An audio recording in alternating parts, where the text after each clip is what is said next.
Bismillahirrahmanirrahim. Bismillahirrahmanirrahim. Assalamualaikum warahmatullahi wabarakatuh.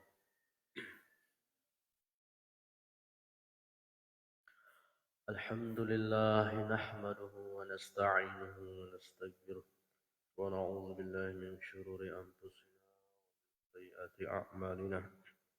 Man yahdihillahu fala mudilla lahu wa man yudlilhu fala hadiya lahu.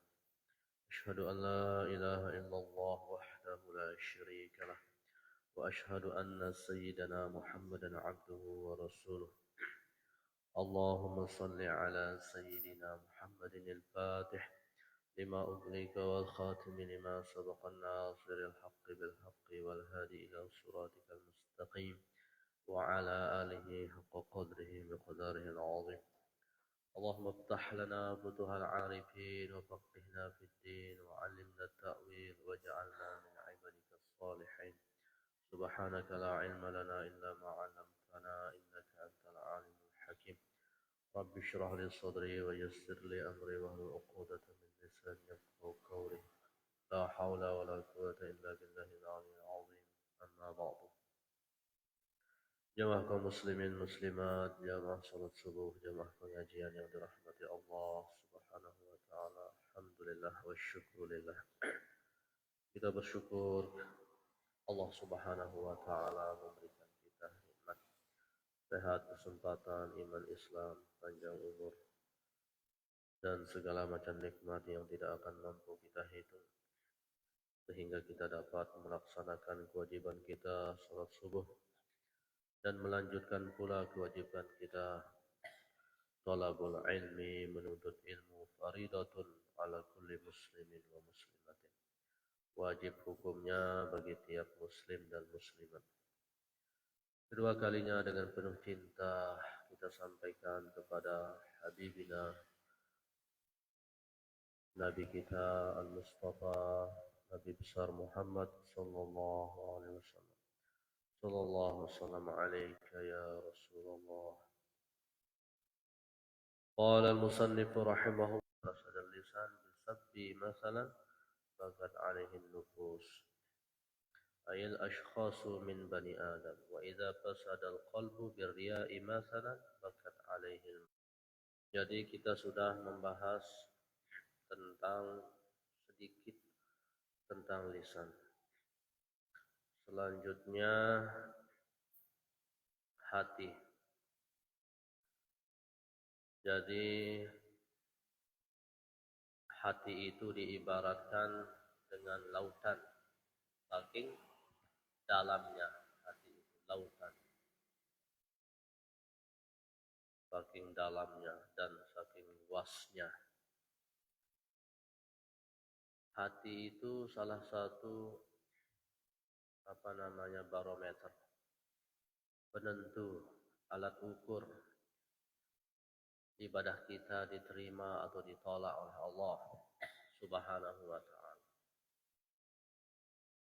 Jadi di sini dikatakan kalau hati itu rusak, maka apa yang terjadi? Bakat alaihil malaikah. Yang menangis adalah malaikat. Kalau hati yang rusak, yang menangis malaikat. Rusak seperti apa? Berriya masalah. Misalnya hati itu rusak dengan riya. Apa itu riya? Yaitu beribadah memang karena Allah, tapi di samping juga karena Allah juga mencari perhatian manusia, mencari perhatian manusia. Itu salah satu dari sekian banyak penyakit-penyakit hati. Nah, jadi kenapa sampai di sini dikatakan oleh Abu Bakar As-Siddiq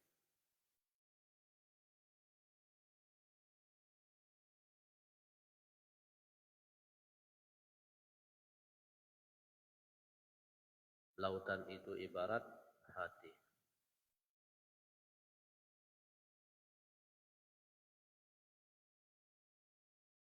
Kemudian kalau hati rusak, malaikat yang menangis. Kita akan baca hadis yang dikutip oleh Al-Imam Ghazali dalam kitab beliau Hidayatul Hidayah. Kenapa malaikat itu sampai dikatakan menangis kalau hati itu rusak? Qala al-musannif rahimahullah ta'ala wa nafa'ana bi'ulumihi wa ulumi masyayikhina fid dharain amin. Faqad rawah Ibnu al-Mubarak bi isnadihi an rajulin. Ibnu al-Mubarak meriwayatkan dengan sanad-sanadnya dari seorang laki-laki. Seorang laki-laki ini annahu qala, beliau berkata li Mu'adz bin Jabal, kepada Mu'adz bin Jabal radhiyallahu anhu. Kata laki-laki ini, ya Mu'adz, hadisni hadisan sami'tahu min Rasulillah sallallahu alaihi wasallam.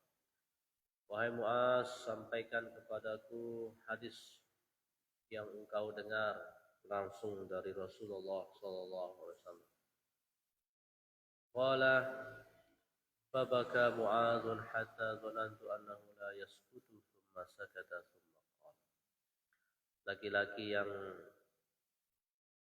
berkata kepada Mu'adz ini melanjutkan ceritanya. Setelah ia mengatakan, wahai Mu'adz, ceritakanlah aku, sampaikanlah kepadaku hadis yang kau dengar dari Rasulullah SAW. Kemudian tiba-tiba Mu'adz menangis terseduh-seduh. Dan Mu'adz menangis terseduh-seduh sangat lama katanya. Sampai-sampai saya menyangka Mu'adz tidak akan berhenti menangis. Kata laki-laki ini. Tsumma sakata. Tapi ternyata Mu'adz pun berhenti menangis. Beliau terdiam. Setelah beliau tenang, diam, selesai menangis, tsumma qala. Kemudian Mu'adz berkata, wa asyauqa ila Rasulillah sallallahu alaihi wasallam. Apa kata Mu'adz? Betapa rindunya aku kepada Rasulullah.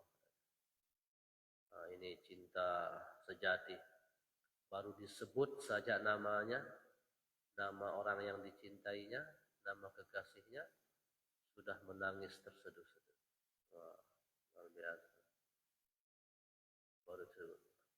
Jadi kata Mu'adz, begitu kata laki-laki ini, begitu beliau mengatakan, wahai Mu'adz, sampaikan kepadaku hadis yang kau dengar dari Rasulullah.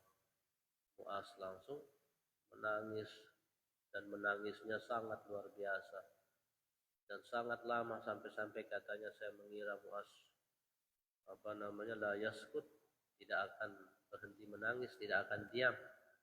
Kemudian Mu'adz pun terdiam radhiyallahu anhu. Beliau mengatakan, wa syauqah, betapa rindunya aku kepada Rasulullah, ila Rasulillah sallallahu alaihi wasallam. Wa ila liqa'ih, dan betapa rindunya aku ingin berjumpa dengan beliau katanya. Tsumma qala, kemudian Mu'adz berkata, sami'tu Rasulullah sallallahu alaihi wasallam yaqul, saya mendengarkan Rasulullah sallallahu alaihi wasallam bersabda. Yaqulu li, beliau berkata kepadaku. Kata Rasulullah, ya Mu'adz, inni muhaddisuka bihadisin in anta hafiztahu nafa'aka indallah wa in anta dayya'tahu wa lam tahfazhu in qata'at hujjatuka indallah yaumal qiyamah. Sabda Nabi kepada Mu'adz, wahai Mu'adz, sesungguhnya aku akan menceritakanmu satu hadis. Jika engkau menjaga hadis ini, maka akan bermanfaat bagimu di hadapan Allah Subhanahu wa ta'ala. Tapi jika engkau menyia-nyiakan hadis ini, maka terputuslah alasanmu di hadapan Allah kelak di hari kiamat. Ya Mu'adz, sabda Nabi, wahai Mu'adz, Innallaha tabaraka wa ta'ala, sesungguhnya Allah Subhanahu wa ta'ala, khalaqa sab'ata amlakin qabla an yakhluqas samawati wal arda.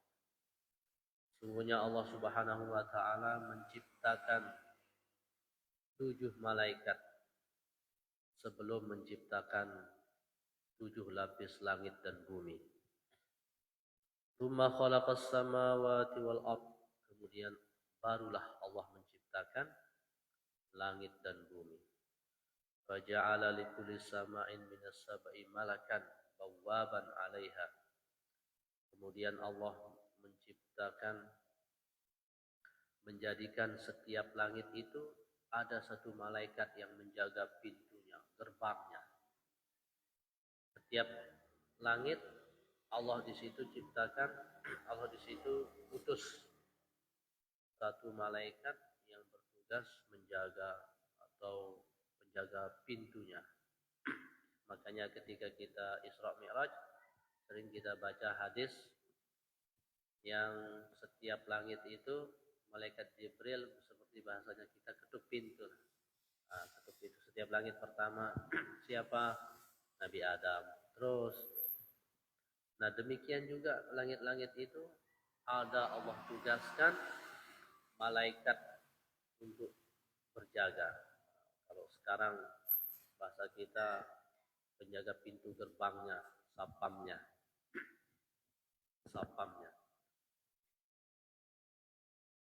Fatas'adul hafadhah bi'amalil 'abdi min hinin yusbih ila hinin yumsi lahu nurun kanuri syamsi. Kemudian malaikat yang bertugas menjaga amal, membawa amal naik.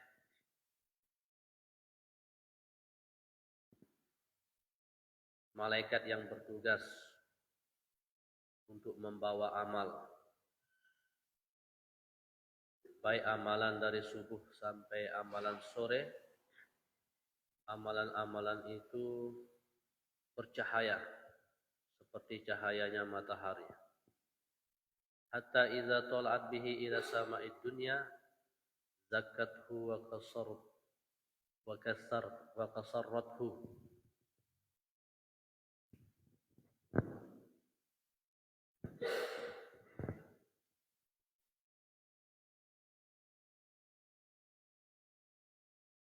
Sehingga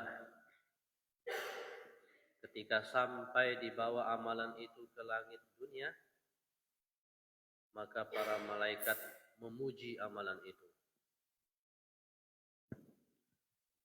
Jadi ada malaikat yang tugasnya membawa amalan naik. Begitu malaikat ini membawa amalan ini naik, begitu sampai ke langit yang pertama, di situ ada malaikat penjaga langit pertama, penjaga pintu langit pertama, sapamnya langit pertama.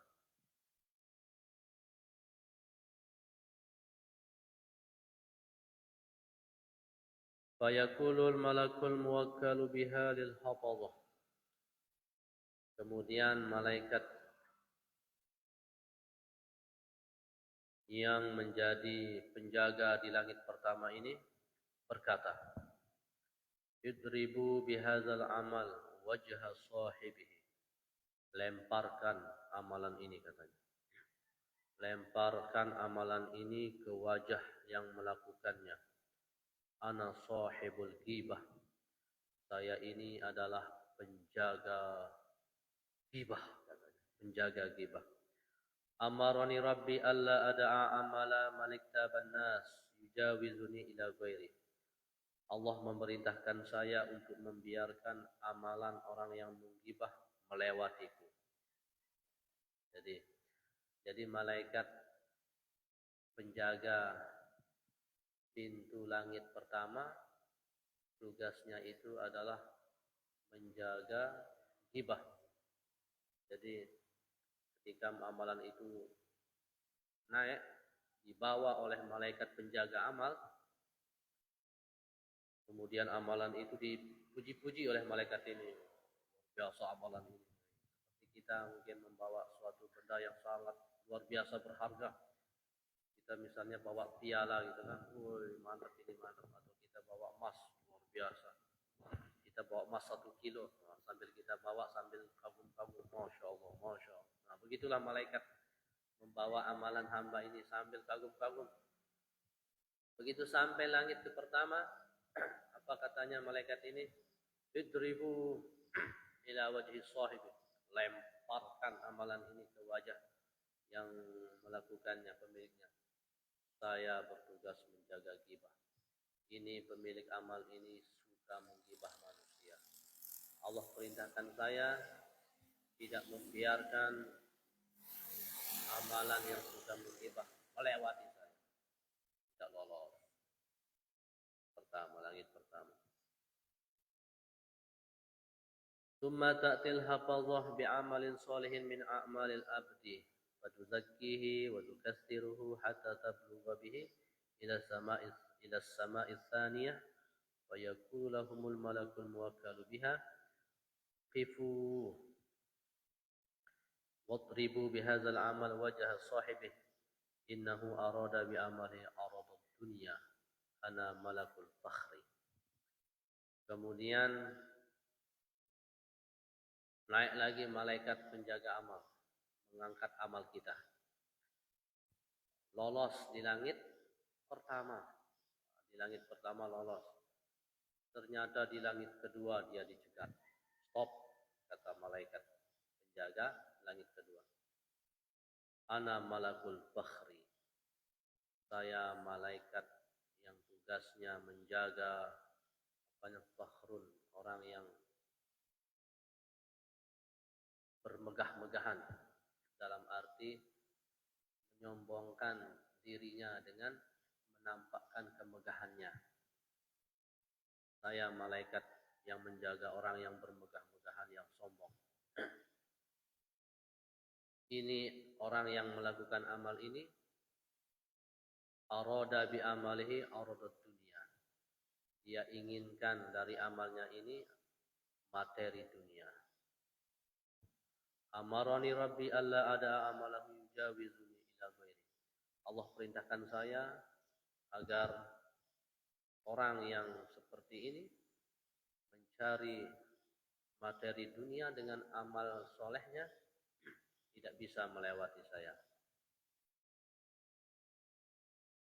Innahu kana yabtakhiru 'ala nas fi majalisihim.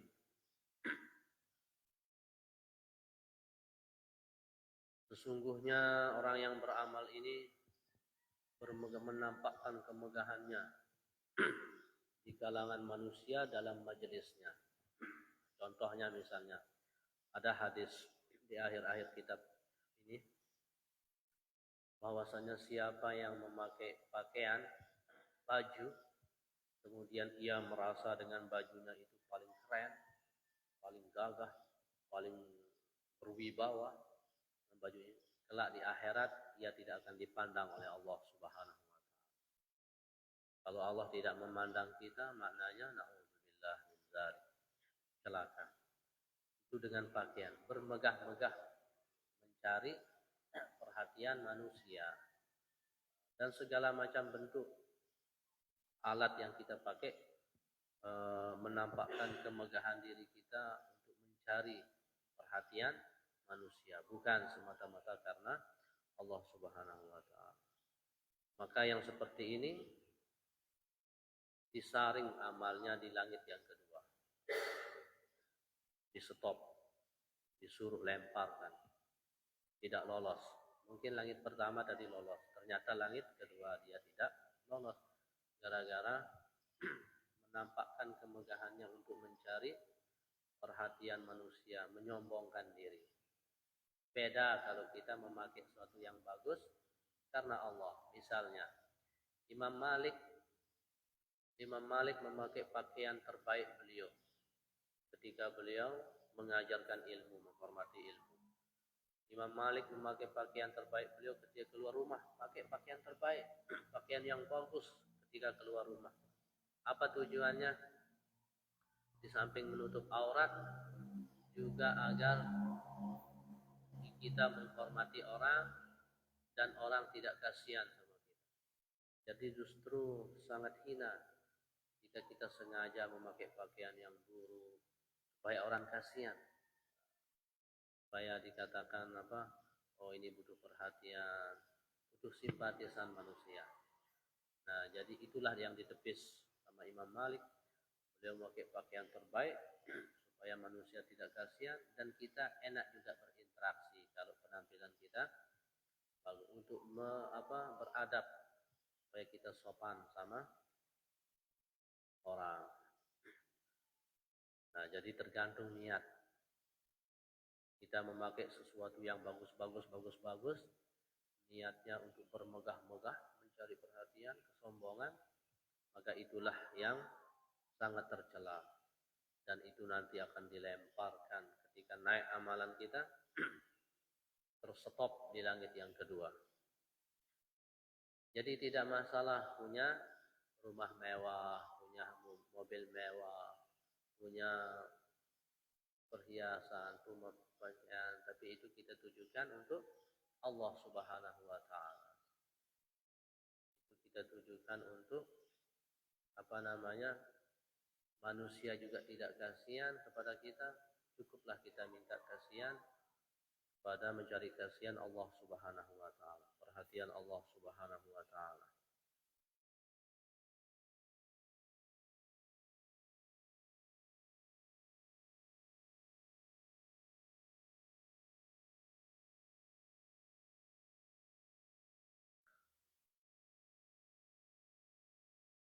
Qala, kemudian Rasulullah SAW melanjutkan, wa tas'adul hafazah bi amalil abdi yabtahiju nuran min sadaqatin wa salatin wa siyamin. Lanjut lagi, malaikat penjaga amal naik mengangkat amal kita.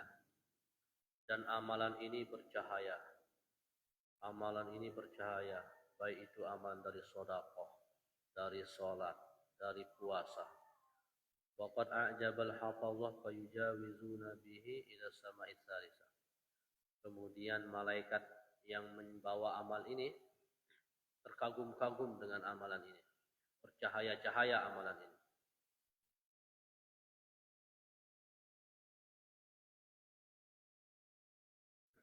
Fayujawizuna bihi ila sama'is salisah fayaqulu lahum al-malakul muwakkalu biha. Begitu sampai ke langit yang ketiga, maka berkatalah penjaga malaikat yang di sana. Apa katanya? Kipu, berhenti, stop katanya. Wadribu bihadzal amal wajha sahibi. Lemparkan amalan ini ke wajah pemiliknya. Ana malakul kubar. Saya malaikat yang menjaga kesombongan. Amarani Rabbi alla ada'a amalahu yujawiz ila ghairi. Allah perintahkan saya untuk tidak membiarkan amalan orang yang sombong melewatiku. Innahu kana yatakabbaru 'alan nas. Sesungguhnya dia ini menyombongkan dirinya di hadapan manusia di majalisihim, di dalam majelis-majelisnya. Qala. Jadi yang ketiga adalah malaikat yang bertugas menjaga amalan yang sombong tidak bisa melewatinya. Jadi langit pertama lolos. Langit kedua lolos. Langit ketiga dia dicegah. Stop, kata malaikat. Ini pemiliknya dia sombong. Lemparkan amalan ini kepada pelakunya. Kemudian lanjut lagi. Qala wa tas'udul hafazah.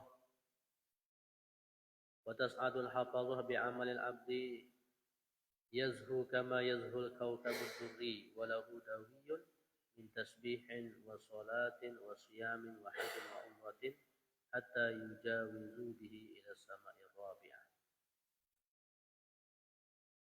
Kemudian naik lagi malaikat pembawa amal, membawa amalan seorang hamba yang bersinar bagaimana sinarnya bintang, bersinarnya bintang-bintang. Kemudian amalan ini mengeluarkan dengungan berupa tasbih. Dengungan baik dari tasbih, kemudian sholat, puasa, haji, umrah. Ketika sampai di langit yang keempat, maka berkatalah fayaqulu lahumul malakul muwakkalu biha.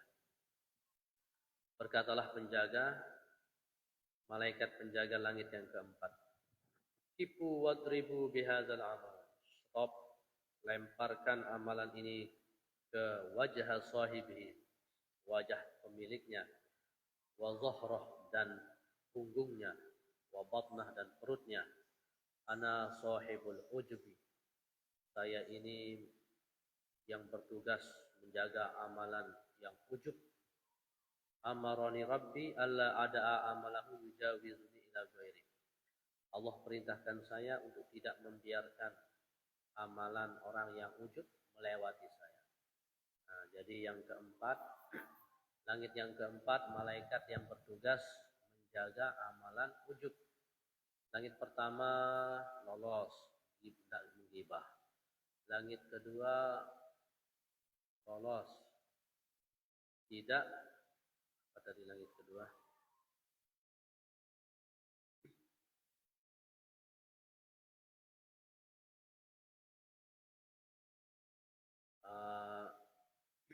Tidak mencari materi dunia dengan ibadahnya, ikhlas karena Allah, tidak bermegah, tidak berbangga-bangga atas apa yang dia miliki.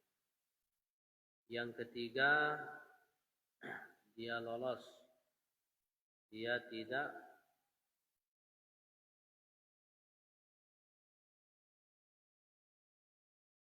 sombong. Jadi langit pertama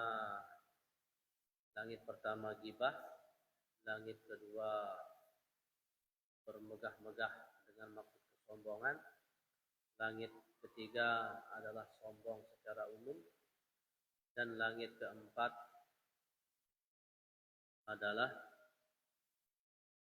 ujub, membanggakan diri. Ini mirip-mirip semua. Nah, di langit keempat membanggakan diri, ujub. Nah, jadi langit pertama dia tidak menggibah, loss. Langit kedua dia tidak bermegah-megahan, dia tidak mencari materi dunia dengan ibadahnya, lolos.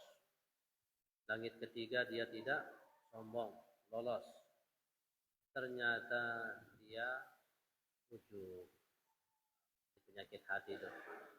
Ujub itu membanggakan diri. Kalau sombong itu mirip.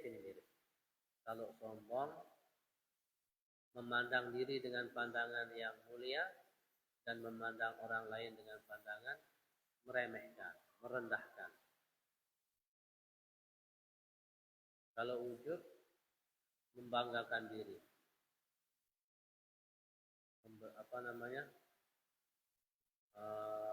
Misalnya man hamida nafsahu ala amalan soleh faqad habita amaluh, faqad dhalla syukruh wa habita amaluh. Siapa yang memuji dirinya dengan amalan soleh yang ia lakukan, maka terhapuslah amal ibadahnya. Sia-sia syukurnya dan terhapuslah amal ibadah. Ujub, membanggakan diri, memuji-muji diri. Nah, ternyata dia membanggakan dirinya, memuji dirinya. Maka ia terhenti di langit keempat, amalannya tertolak, disuruh dilemparkan.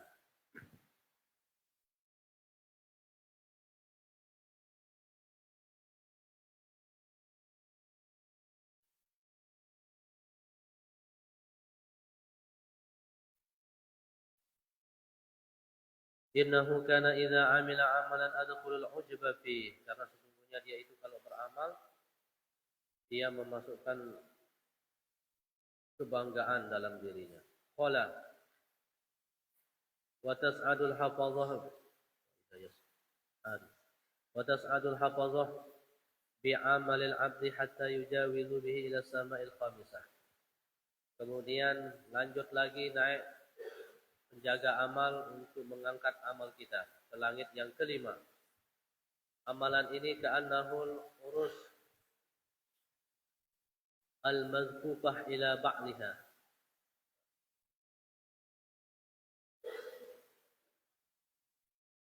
Amalan yang diangkat ini dia itu indahnya bagaikan pengantin yang dihiasi untuk berjumpa dengan suaminya. Indah sekali.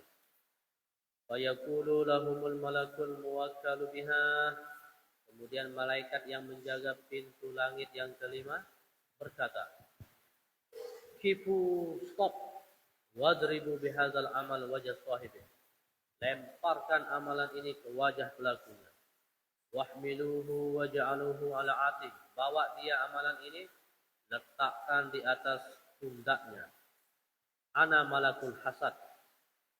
Saya malaikat yang menjaga hasad. Ini amalan ini pelakunya dia itu hasad. Maka lemparkan. Tolak di langit yang ke-5. Innahu kana yahsudu ma yata'allamu. Orang ini, kata malaikat ini, kan dia tahu ini karena Allah sudah titipkan kehebatan pada malaikat. Nah, ini orang yang melakukan ini dia hasad kepada orang yang menuntut ilmu. Wa ya'malu bimisli amalih. Dia juga hasad kepada orang yang beramal sama dengan amalannya dia. Wa kullu man ya'khudhu fadlan minal ibadah kana yahsuduhum. Setiap orang yang memiliki kelebihan ibadah, dia itu hasad kepada mereka. Kana yahsuduhum wa yaqa'u fihim amrani rabbi alla da'a amalahum jawiz ila ghairi. Allah tidak berikan saya untuk Allah perintahkan saya untuk membiarkan amalan orang yang hasad melewati saya. Nah, jadi hasad. Ternyata penyakit hasad, amalannya itu nanti akan tercegat di langit yang kelima. Tercegat di langit yang kelima. Makanya Rasulullah Sallallahu Alaihi Wasallam bersabda, apa sabda Nabi? Iyyakum wal hasad, fa innal hasad ta'kulul hasanat kama ya'kulun naru al-hatab. Kama qala Rasulullah sallallahu alaihi wasallam. Sabda Nabi, jauhilah yang namanya hasad. Karena hasad itu dapat menghapuskan pahala sebagaimana api yang menghanguskan kayu bakar.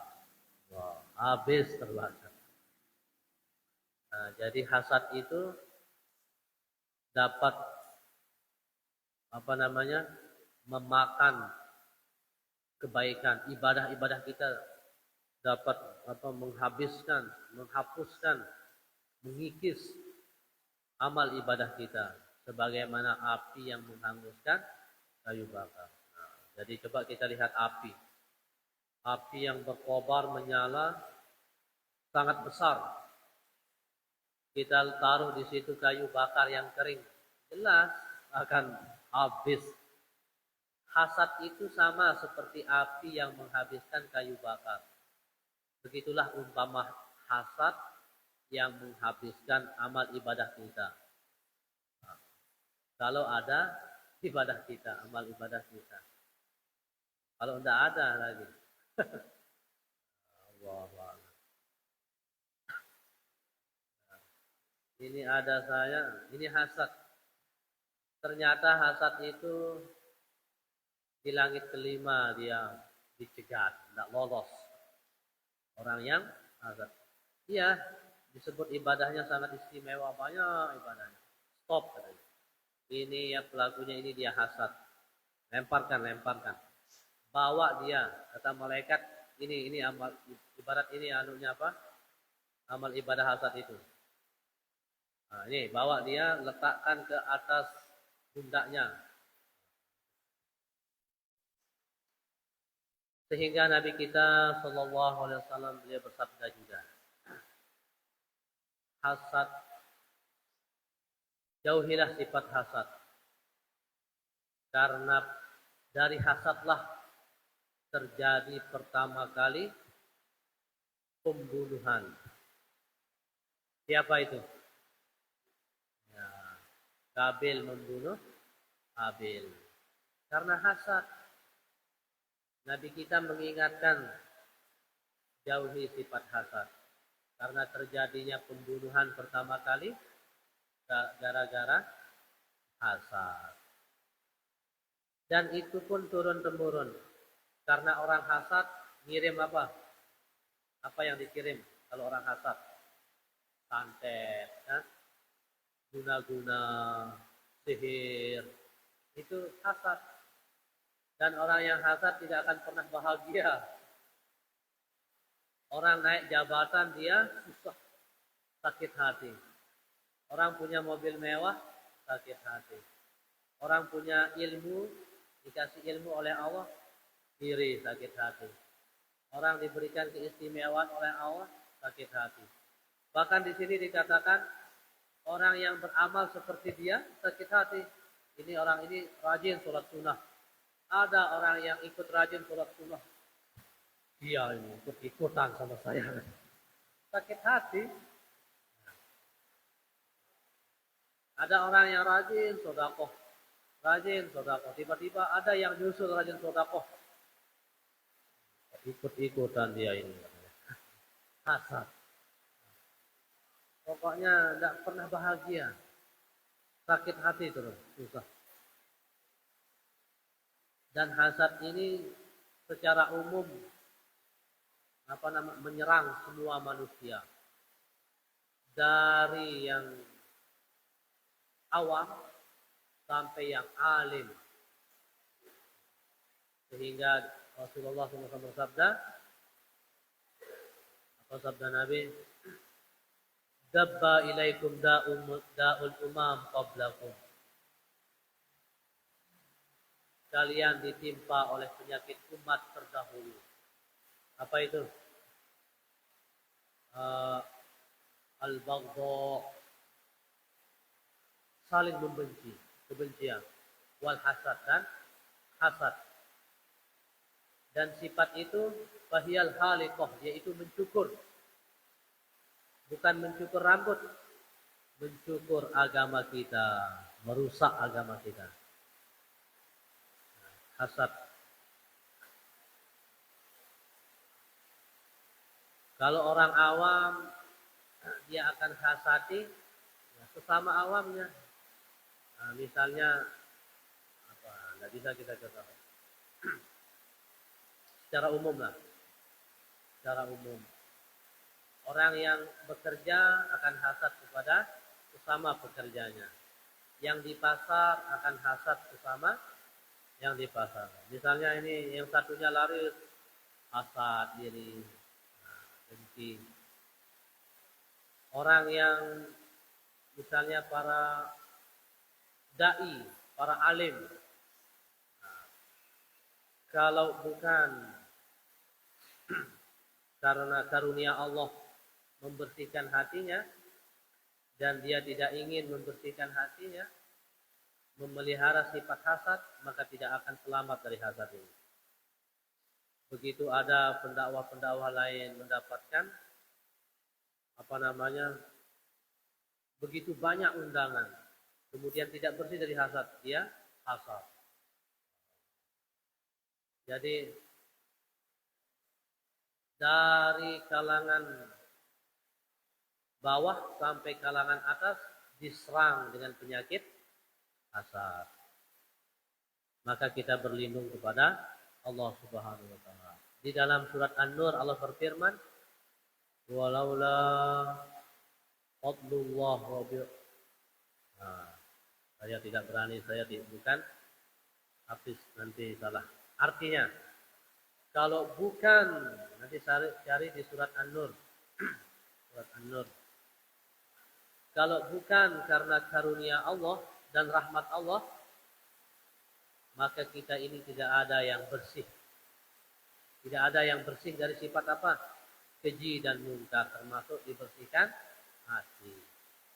Dan Allah akan membersihkan setiap siapa yang Allah kehendaki.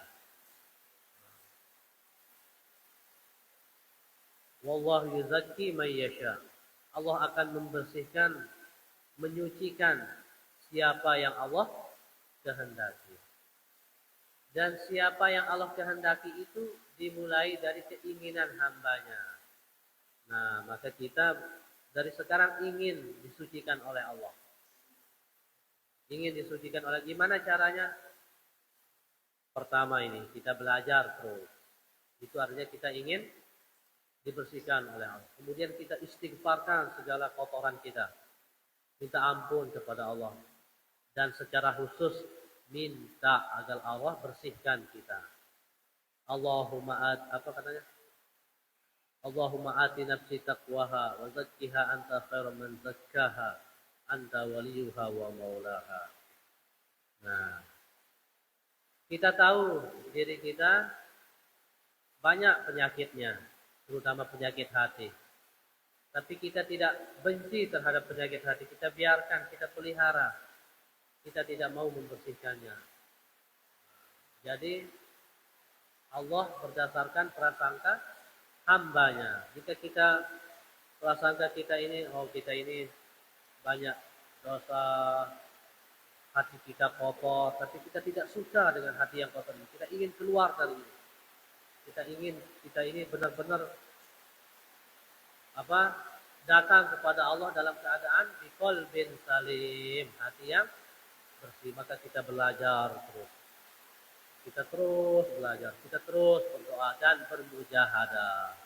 Begitu terlintas penyakit-penyakit tadi, lawan dia. Sehingga ulama mengatakan siapa yang beramal dan tidak mengontrol amalnya tidak akan selamat dari sifat riya atau ujub atau penyakit hati. Nah, maka ketika kita beramal, misalnya bersodakoh di kota amal, ada yang lihat kita, disitulah kita kontrol lillahi ta'ala, karena Allah. Nah, ketika kita gotong royonglah karena Allah subhanahu wa ta'ala, bukan supaya kita dilihat sama yang lain. Saya ini tidak pernah kelihatan, hadirlah supaya kelihatan gitu.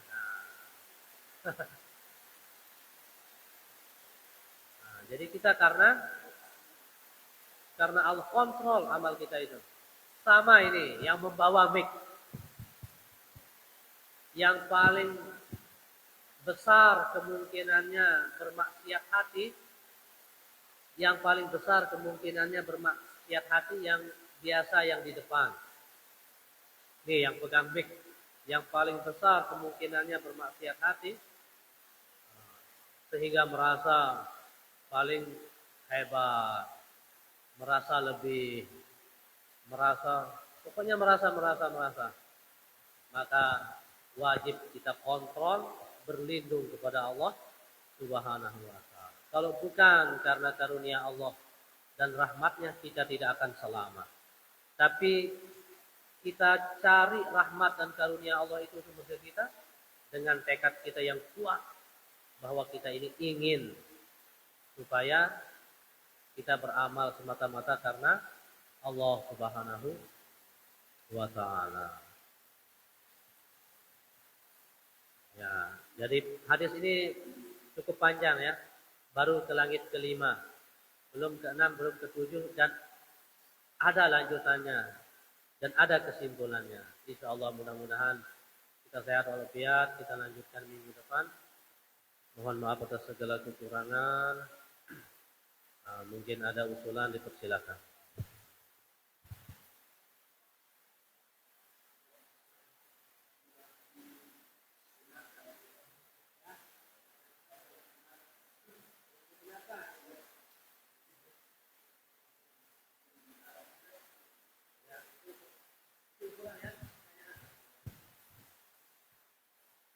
Adakah hasad yang dibenarkan? Tidak ada hasad yang dibenarkan. Itu beda bahasanya. Hasad itu kan iri. Tapi yang namanya hasad, iri yang dibarengi dengan rasa tidak suka. Pengertian hasad itu adalah iri, ingin nikmat yang Allah berikan kepada orang itu hilang. Atau berpindah kepada dirinya, dia hilang. Misalnya Ustadz Juna dapat mobil. Kenapa dia dapat mobil? Coba saya saja, dia tidak usah. Nah, itu hasad. Iri yang dibarengi dengan rasa nikmat yang Allah berikan kepada dia itu hilang atau berpindah kepada kita. Atau juga dibarengi dengan rasa tidak suka, benci. Seperti bahasa sekarang. Bahasa apa namanya? Tidak suka. Tapi kalau iri dan dibarengi dengan cinta dan tanpa ada apa namanya keinginan supaya nikmat itu hilang dari dirinya, itulah namanya ghibthah. Nah, itu yang boleh misalnya Pak Taufik diberikan kekayaan. Kemudian Pak Taufik itu dermawan, sumbang sana sini. Wah, saya iri ingin seperti dia. Tapi saya tetap cinta, tetap suka, dan saya berusaha dengan yang halal. Tidak ada rasa benci, tidak apa. Kita ingin tetap dia itu terus bertambah. Kita juga ingin seperti dia iri supaya ikut beramal. Itu namanya ghibthah. Sama dengan pelajar. Pelajar satu banyak ilmunya iri. Kok saya tidak bisa seperti dia. Sehingga kita berteman dengan dia, cinta tetap. Dan ingin berusaha supaya ilmunya juga banyak seperti dia. Itu namanya ghibthah. Tapi kalau ada ilmunya tinggi, kemudian iri, benci, ingin supaya ilmunya hilang, bila perlu berpindah, itu namanya hasad. Nah, jadi hasad itu pengertiannya buruk, itu dilarang. Tapi kalau yang iri yang bagus itu namanya ghibthah. Itu yang boleh, bagus.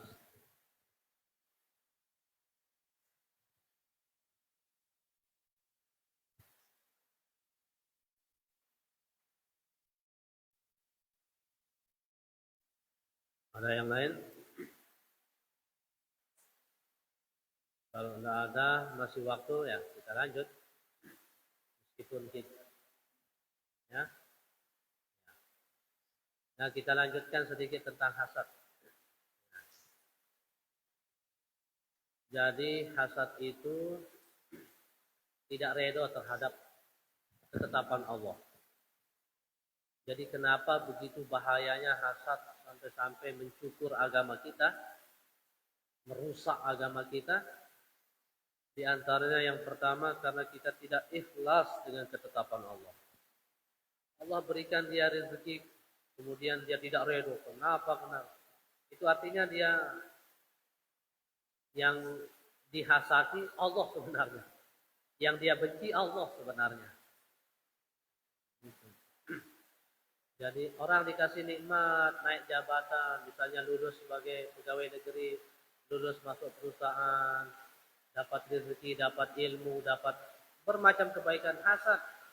Sesungguhnya yang sedang dia benci, yang memberikan nikmat kepada orang ini, Allah Subhanahu wa ta'ala. Maka kata ulama, cara kita untuk menjauhkan diri dari hasad, ingat orang yang sedang diberikan nikmat itu adalah karunia Allah. Itu kita alhamdulillah. Syukur saudara kita diberikan nikmat, tidak diberikan musibah, sehingga kita bahagia. Makanya kata Nabi, wa ahibba linnas ma tuhibbu linafsik takun musliman. Bahagialah engkau melihat saudaramu bahagia, seolah-olah engkau menerima kebahagiaan itu, maka Islammu sempurna. Ada saudara kita diberikan nikmat oleh Allah kebahagiaan yang halal. Kita ikut senang, bahagia, alhamdulillah, alhamdulillah. Itu kata Nabi, Islammu sempurna. Karena bersih dari hasad. Saudara kita dapat tiba-tiba rezeki, ngompok. Rezeki apa bahasa di sini itu? Dapat rezeki banyak itu? Rombol. Rombol, ya. Tiba-tiba pulang dari hutan, dapat garu super. dapat dijual 7 miliar satu orang. Alhamdulillah, ikut bahagia. Alhamdulillah, alhamdulillah. Tapi ini hasad. Oh, alhamdulillah. Ada saudara kita dapat apa? Kebahagiaan yang halal, bahagia, ikut bahagia. Ada saudara kita dapat rezeki 100 juta merampok, jangan bahagia. Kalau jalannya jalan yang haram. Nah, dari itu. Sadari itu adalah karunia pemberian dari Allah Subhanahu wa taala. Nah, kita berlindung kepada Allah Subhanahu wa taala. Kita mengharapkan karunia bi fadlillah wa rahmatihi. Allah membersihkan kita, mensucikan hati kita sehingga di dalam Al-Qur'an dikatakan ya Allah, kata Nabi Ibrahim berdoa, janganlah hinakan saya pada hari tidak akan bermanfaat harta dan anak keturunan illa man atallaha biqalbin salim, kecuali yang datang kepada Allah dengan hati yang selamat. Semoga ketika ajal kita datang menghadap kepada Allah dalam keadaan hati kita bersih, suci, dibersihkan oleh Allah Subhanahu wa taala. Kita belajar akhlak ini, kita belajar tasawuf ini bukan berarti kita merasa diri kita semakin bersih hati kita. Tidak.